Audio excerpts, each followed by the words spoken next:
Table 9 was already set when I got there. 2 glasses, 1 wine-stained napkin, and a lipstick smudge on the rim that wasn't there yesterday. I didn't sit. I just stood there, holding the little box in my palm, the corners digging into my skin harder the longer I waited. Her laugh broke through the clatter of silverware before I even saw her. It wasn't nervous. It wasn't reserved. It was reckless, the kind of laugh that told me everything I didn't want confirmed. She was wearing the red dress, the one she claimed made her look too available. I guess that wasn't a concern anymore. She leaned into him like she'd done it 100 times. Maybe she had. His hand grazed her lower back like he owned the space now, like I was the stranger in this story, like I didn't exist. No one noticed me, not even her. Not yet. I placed the box gently on the chair she was meant to sit in. Didn't open it. Didn't need to. She'd recognized the weight of it without even lifting the lid. She never looked over. Not once. Just clinked her glass against his, whispered something, and laughed again. That laugh. The manager passed by. "You waiting on someone?" he asked, half smile, professional tone. "No," I said. "She's already here. She just doesn't know it yet." And I left. But that wasn't the end. That was just me pulling the first thread. By the time she opened that box, I was halfway across town, somewhere far more revealing than any confrontation could offer. Because what she didn't know was that her lover wasn't just some secret she thought she could hide. He was part of something she couldn't control, and I was done being quiet. I didn't drive home. I didn't even have a destination in mind. I just kept turning corners until the city blurred into strip malls and the kind of gas stations that sell both motor oil and off-brand birthday cakes. The radio was off. My phone was off. My thoughts, unfortunately, were very much on. What happens when someone burns your trust so thoroughly there's not even smoke left? Do you scream? Cry? Slash tires? And throw wine bottles like some movie revenge fantasy? No. You go numb. And that numbness walks beside you like a second shadow, quieter than rage, but far more dangerous. I pulled into a parking lot behind an old bowling alley and just sat there, staring at the steering wheel like it might offer an answer. I thought about calling someone, anyone, but then I realized I'd let so many people drift away over the years that I had no one to call. No one except her. And she was clinking glasses with a man whose name I didn't even want to know. But here's where things shift. Because I wasn't the only one watching that night. I didn't know it then, but I would find out soon, painfully soon, that someone else had seen the red dress, had seen the laugh, had seen the box I left behind. You know how in those heist movies, there's always a second camera angle the thief didn't account for? That was me. I thought I was the one pulling strings, making a quiet exit with poetic symbolism. But while I was disappearing into the background like a coward in a hoodie, someone else was already 2 moves ahead and watching it all unfold. I got the first email at 2:17 a.m. No subject line, no message body, just one attachment. A high-resolution photo of her, laughing with him, his hand on her thigh, her ring, my ring, still lying unopened on the chair next to her. It wasn't a security cam. This was up close, personal, framed like a magazine cover. Someone had been sitting closer than I had. Someone who knew what they were doing. And then came the second email. This one had text. "She's not just cheating on you. She's lying to him too." No name. No explanation. No request for money or dramatic ultimatum. Just that. And it messed me up in ways I wasn't prepared for. Because for the first time, I realized I wasn't in a love triangle. I was in a story, a twisted one. And I wasn't the only one turning the pages. I stared at that second email for almost 5 minutes without blinking. My hands were shaking, but not from anger. From a deeper, more disorienting kind of fear, the kind that whispers, "You're not in control anymore." I didn't know what was worse, the fact that someone had been close enough to take that photo, or the fact that they were involving themselves without asking. I hadn't told anyone. No friends. No family.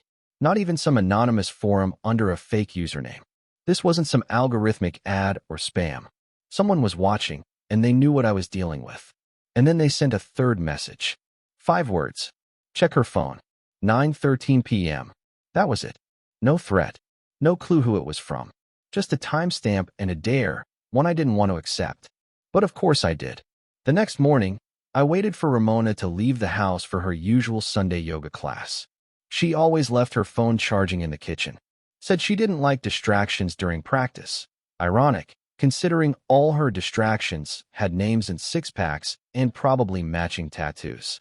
I unplugged her phone, walked out to the car, and locked the doors behind me. I don't know what I expected.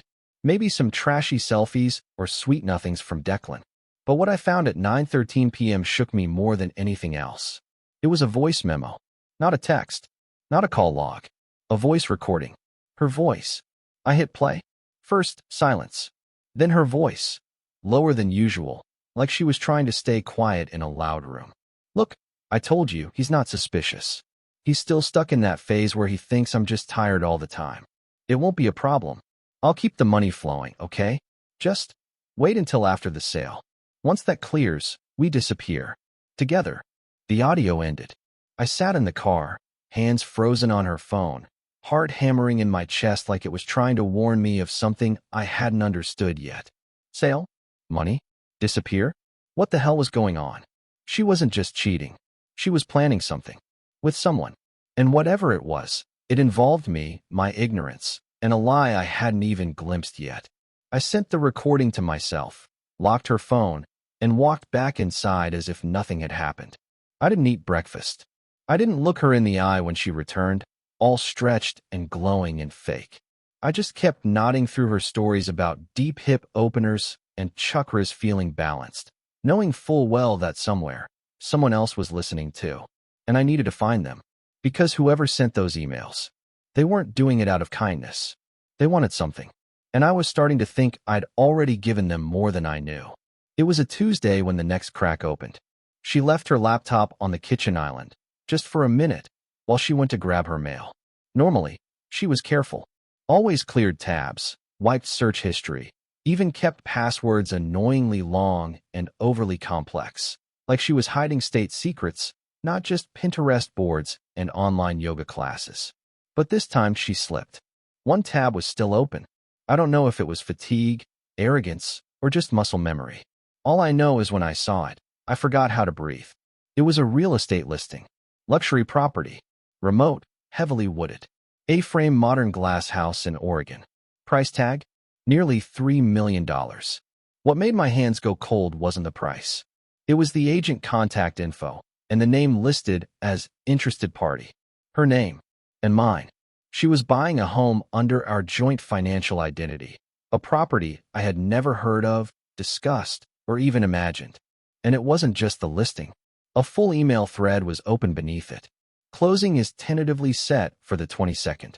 Funds to be routed through the secondary account, per your request.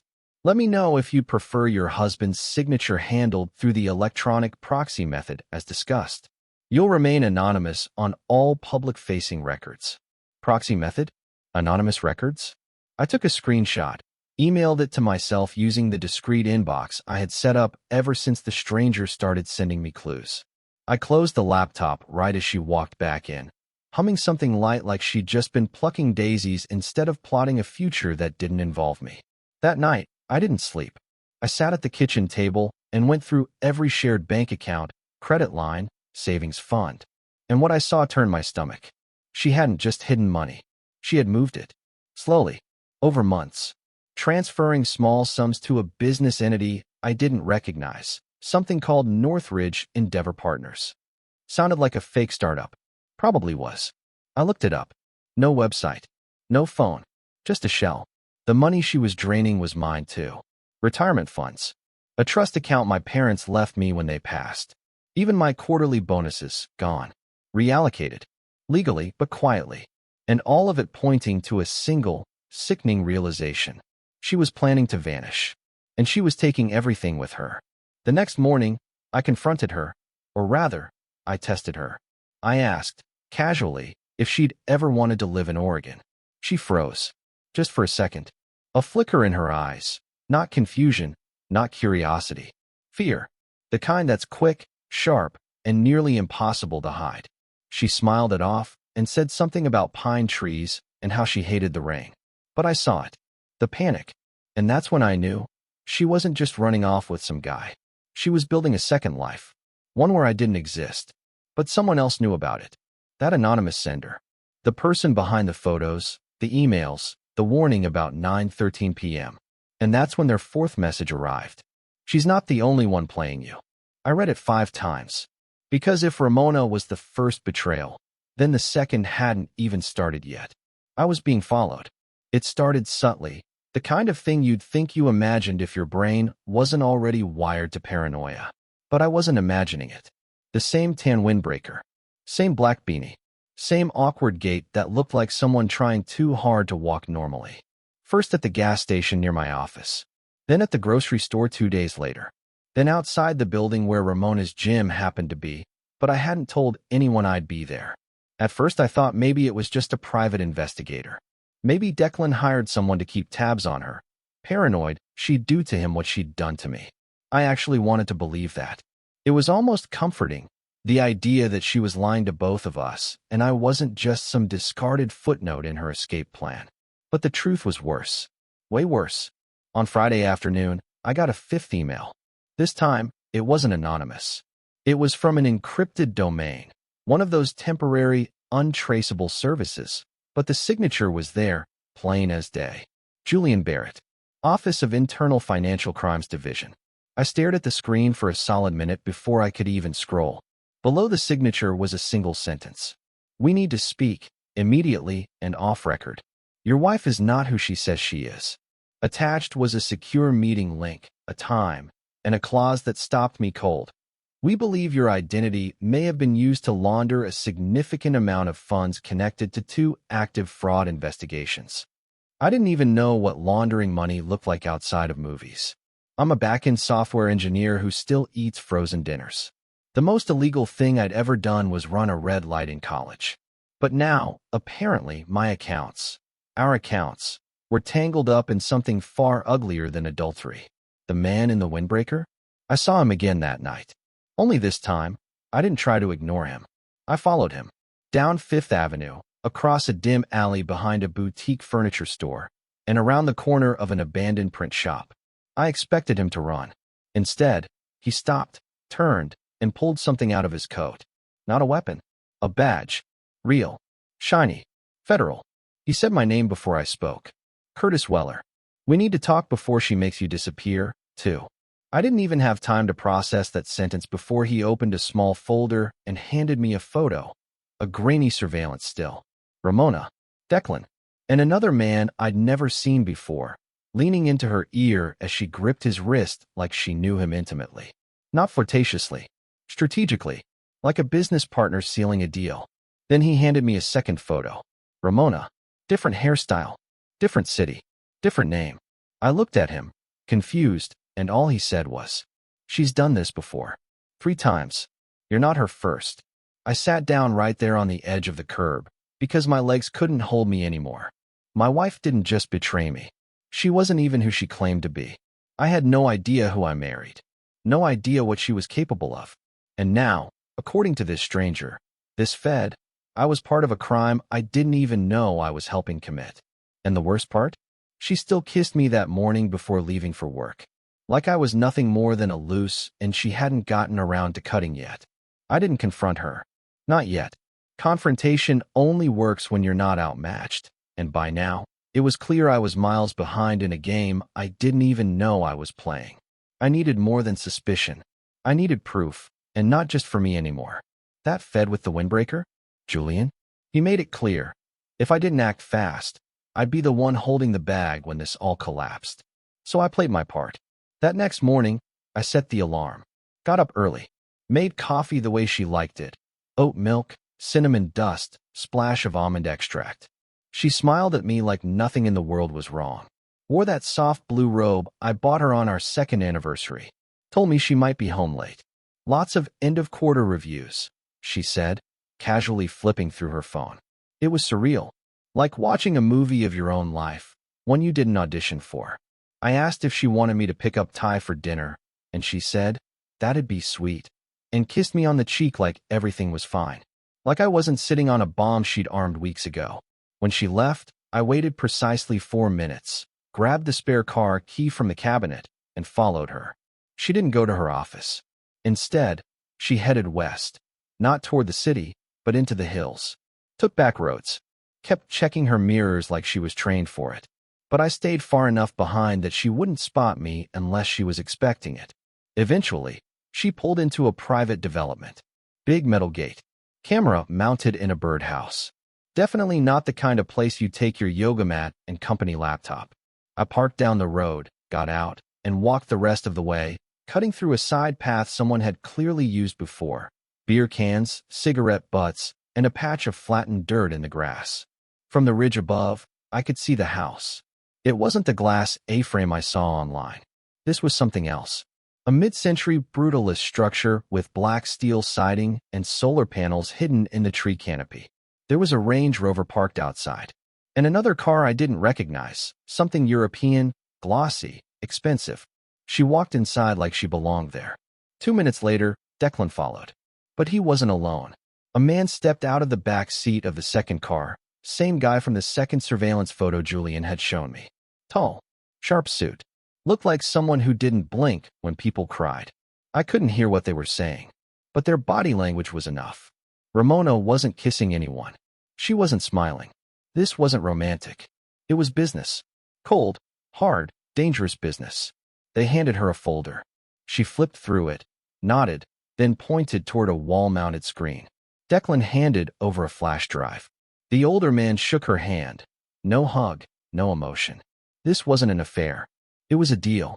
I stayed there on the ridge, frozen in place, heart thudding so loud I was sure they'd hear it from inside. What was she giving them? Why did they need Declan? And how deep was I already buried? I didn't notice the figure behind me until I felt a hand on my shoulder. I nearly jumped off the hill. It was Julian. "You're late," he said, like we had planned this. He held up his phone. "We've been tracking her for 3 months. She's about to walk out with documents tying you to 3 shell corporations. You keep waiting for a romantic betrayal. This is treason-level fraud. You need to decide right now, are you in this, or are you going to keep being the guy who makes her coffee while she destroys your life from the inside out?" I didn't answer. Not immediately, because I didn't know yet. I wasn't sure if I was strong enough, or smart enough, or fast enough. All I knew for certain was that this wasn't about infidelity anymore. It was about survival. Julian called it Operation Marionette.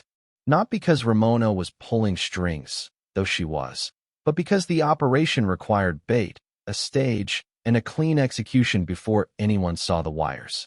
And I was the unwilling marionette they'd been grooming for the spotlight. After that day in the hills, everything changed. I wasn't a husband anymore, not in the emotional sense. I became an asset, a living, breathing wiretap with a wedding band and a crooked smile. Julian gave me a burner phone and strict instructions. Keep playing the part. Keep pretending. Keep watching. Ramona came home late that night. Told me traffic had been insane. Said her boss was unbearable. I offered to rub her shoulders and she laughed. Actually laughed. And said, "You're too sweet for this world." I smiled. Said nothing. I wanted to ask her if she meant this world, or just the one she was about to vanish from. The next phase required evidence. Real evidence. Not suspicion. Not surveillance. Transfer records. Agreements. Confirmation. They needed her to show intent. And they needed me to hand it to them. So I let her take my laptop one evening, acting as if I forgot to finish the bank login. "Can you just download last quarter's statements for me?" I asked, yawning, feigning exhaustion. "I think I messed up the tax estimate." She didn't hesitate, didn't even pause, just nodded and walked into the office. But I was watching from the hallway, from the tiny keyhole reflection in a wall mirror she never noticed. She didn't pull up the bank site. She went directly into a shared drive folder I hadn't touched in over a year. One she'd hidden with a random file name, DSC_backups_2018. Inside were PDFs, spreadsheets, ID scans, wire templates with my name. She was using my identity to funnel assets into something called Bellwind Holdings, a company with an address listed out of Prague, but incorporated through an Estonian crypto intermediary. It was so complex it didn't even look criminal. It looked intentional, cold, sophisticated, and in every file, my digital signature. Forged. Julian had warned me. If we didn't stop this before the end-of-month transaction posted, I'd not only lose everything, I'd be wearing the entire crime on my back. So the sting was set. They chose the same bar. The rooftop one where she first met Declan publicly. The one where I'd left the ring on her chair, like a fool still clinging to romantic symbolism. This time, it would serve as a much darker landmark. This was where the handoff would happen, the final document upload and the anonymous transfer to their offshore partner. I was to meet her there by accident. She didn't suspect a thing. I showed up 10 minutes early. Wore the same jacket I always did. Nervous eyes. Slightly sweaty hands. Everything they'd expect from the man she believed was too naive to suspect anything. She walked in like she owned the room. Red blazer. Gold hoop earrings. No guilt in her eyes. Declan trailed behind. More cautious this time.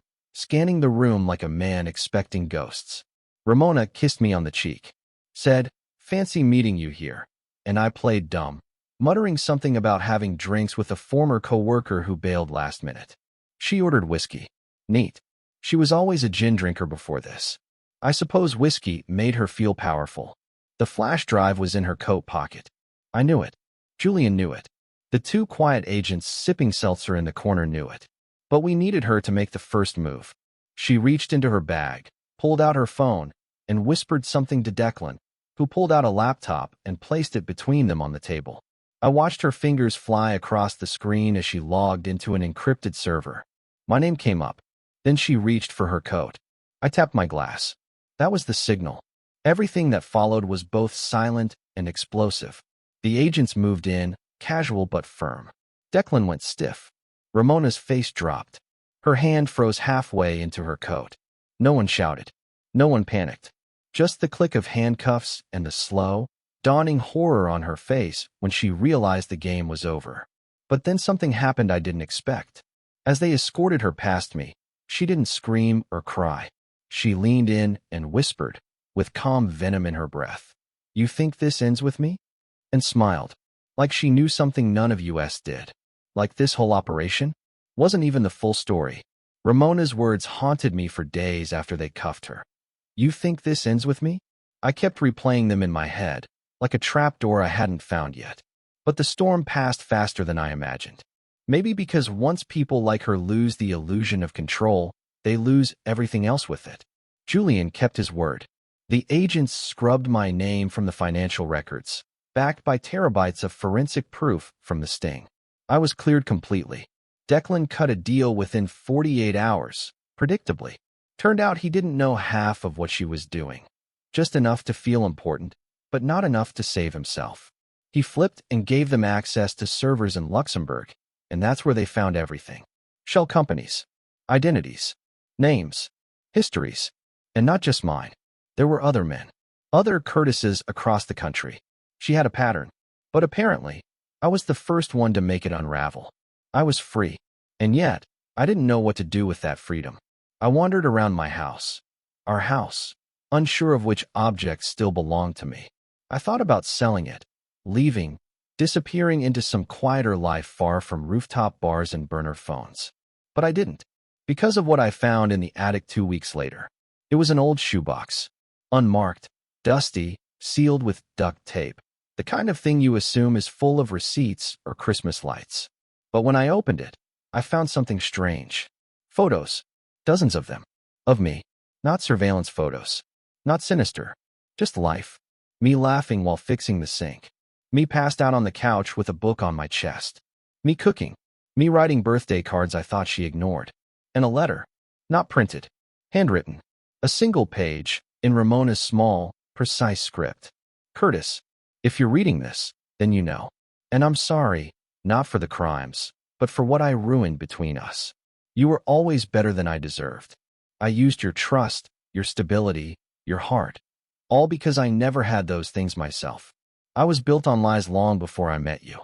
You just happened to believe in me more than anyone else ever did. That's why you were the only one I couldn't disappear on. I always knew you'd be the one to stop me. And I think, deep down, I wanted you to. Because maybe that was the only real thing in my life. Don't waste the rest of your life hating me. You have more strength than you see." Ramona. I didn't cry. I just sat there, shoebox on my lap, letting the past breathe its final breath. It was over. The war. The waiting. The second-guessing. She may have wrecked years of my life, But she gave me something back without meaning to. A mirror. And what I saw in it wasn't a broken man anymore. I started over quietly. I changed cities. Joined a small tech firm where no one knew my name or history. I took long walks. Made banana cream pies again. Laughed more. Felt lighter. And a few months later, completely by accident, I met someone at a bookstore who asked for help reaching a copy of Mice and Men. She laughed when I nearly knocked over an entire shelf. And for the first time in years, I didn't feel like I was pretending to be okay. I was okay. I didn't tell her everything right away. Some stories can wait. But I did tell her my real name. And this time, that felt like enough.